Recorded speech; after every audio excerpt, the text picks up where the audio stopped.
here in my garage, and no, it's not a Lamborghini. It's a bunch of products. And what I love most about Amazon FBA is that I can look at any of these products back here, and there's always a story to be told, right? Like for instance, like I have this like side bag that I launched on Amazon that I thought was gonna kill it. Cost per click was super low. My manufacturing cost is low, but the conversion rate sucked. So what do? I have to go ahead and get rid of it. Another one here, this story. It's a lumbar support pillow. And what is the story about that lumbar support pillow? Well, I went ahead and purchased that business for over $300,000. And it wasn't just lumbar pillows, it was wedge pillows, it was other like car seat pillows. And we all know what happened during 2020, 2021. A bunch of search volume for working at home went crazy. And, you know, based on those numbers, we purchased that business. But what ended up happening in 2022, 2023, people started going back to work at home. Going back to the office, and search volume completely tanked. So even though I was like in the top 20 of lumbar support pillows, I wasn't making that many sales. And with that, I was getting hit with long-term storage fees because the previous owner had close to $500,000 or $600,000 of inventory. So that is a lesson learned. Low margin type of business, if you don't move that inventory, you're basically in the negative. And again, things goes on. Like I have this duffel bag that I thought was going to go ahead and be a killer. I actually got that inventory for free. I thought I could go ahead and revamp it, get a customer avatar in there that will be successful. But the return on investment wasn't there. You see? And the crazy thing about it is that like no one really cares about like your failures, right? Like I always like to tell people that when you're in a room of highly, elite people, no one gives a crap what you did to actually get there. And the perfect example I can give is that you work so hard to get into this prestigious college. And once you're in that prestigious college, no one cares about how you got there, right? Because everybody's in that room already. And the same thing goes with entrepreneurship. The same thing goes with business. The same thing goes with everything. It's like all this hard work that got me to where I am right now doesn't really matter, right? The only thing that matters is how I got here, right? So how did I actually get here? And why am I even making this video? Well, the whole point of this actual video is to bring clarity, because I'm about to embark on selling Maverick, which has been a business that I purchased on Empire Flippers for around $190,000. I have been able to scale it out through expansion when it comes to product selection and different variations, scaling out with advertising, getting good payment terms with my supplier, and now that business is going to be worth $2.4 million. So I went from buying a business at $190,000, selling it for $2.4 million, which sounds literally crazy to me. But I go back and forth as if basically if I even want to sell this actual business. And why do I say that, right? Like it sounds crazy from like the macro approach that like if a buyer is willing to pay me $2.4 million on a business that I purchased $190,000 for, it's a no-brainer. Sell that actual business.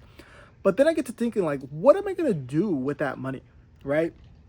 And the crazy thing about it is that Maverick is still continuing to grow. And I have no doubts in my mind that 12 months from now, this business will be worth way over $3 million. And when you get to that range, it's a different buyer, right? It's not this so-called mom and pop type of investor anymore. Now we're talking about private equity, institutional type investors that will go ahead and purchase this actual business. And quick tangent is that like a lot of these private equity firms and like institutional investors have like gone away from purchasing e-commerce businesses. That's why the valuations have dropped tremendously. But whatever, that's a different story for a different day. But the whole thing is that once you're ready to sell an actual business, right, it seems great at first. And obviously, I would love to go ahead and sell the business and make, life-changing amounts of money.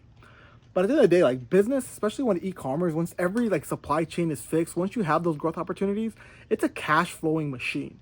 Like right now, all of my deposits when it comes to Amazon FBA right now is around $150,000 every 2 weeks, which sounds crazy. That doesn't include advertising. Like I put advertising on a credit card, so I have to go ahead and pay that. But just being able to say that out loud, right? Like getting disbursements on Amazon of $150,000. And you know what? Like we barely got to the point where we're able to actually take out money for ourselves. So not only do I have the option of selling my business right now for like $2.4 million, but if I don't take that option, I see for the next year getting these deposits, being able to go ahead and take a lot more money month to month, and then eventually sell my business for over $3 million. But at the end of the day, like the future is unknown. I can have all this potential, but obviously something can happen, right? Like 2020, obviously a black swan event happened, and people got put out of business, right? Like same thing with the relaxed support business, right? Like it could be a trend where a bunch of people are into fitness right now, and maybe next year, fitness is canceled, right? Like obviously, you would think that fitness would never be canceled, but you just never know, right? That's why they're called projections, because you can project whatever you want, but you can't buy off of potential. But yeah, the thing is that like I don't know what I'm gonna do, right? I have my dog over here. His name's Rome. I have a daughter named Italia, so you can see that there's one country that I love the most traveling to. But I don't know what I'm gonna do, and I think this video is more so that there really is no purpose to it. I just want to go ahead and speak to clarity. Maybe somebody has advice for me, right? Like I know other people that have gave their life advice. Like there's this guy named Jan on YouTube that he owns Solo Stove, and he was able to exit his business 3 different times, and that's something that I aspire to do as well, right? If I don't sell my business for $2.4 million, is there an option for me to sell a portion of my business to a strategic partner that can scale outside of Amazon, and then after that, make a shit ton of money?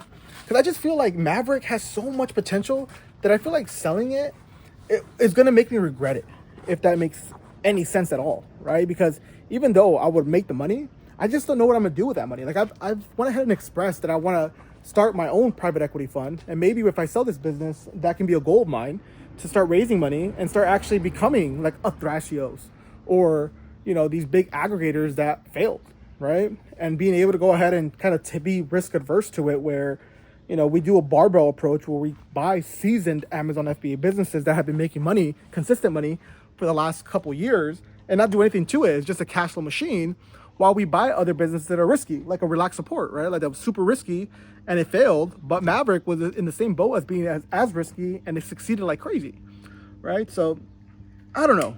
Again, the purpose of this video is to give you guys an update of like where my head's at, and like the journey that I have gone when it comes to Amazon FBA, and basically more advice. Like what should I do, right? Like I go back and forth. It's like if I sell out right now and sell this actual business, I'll be put in a position where I finally have a lot of money in my bank account. But what is the purpose? What is the real, like why would I want that money if I don't know what I'm going to go ahead and put to it? So I'm feeling a little bit lost here. I'm making this video just to get advice from you guys. So I would appreciate it in the comments. Go ahead, like, share it, and see if anybody else is in the same boat, right? Because maybe I'm missing something. Maybe I'm crazy for not selling. But what would you guys do in that situation?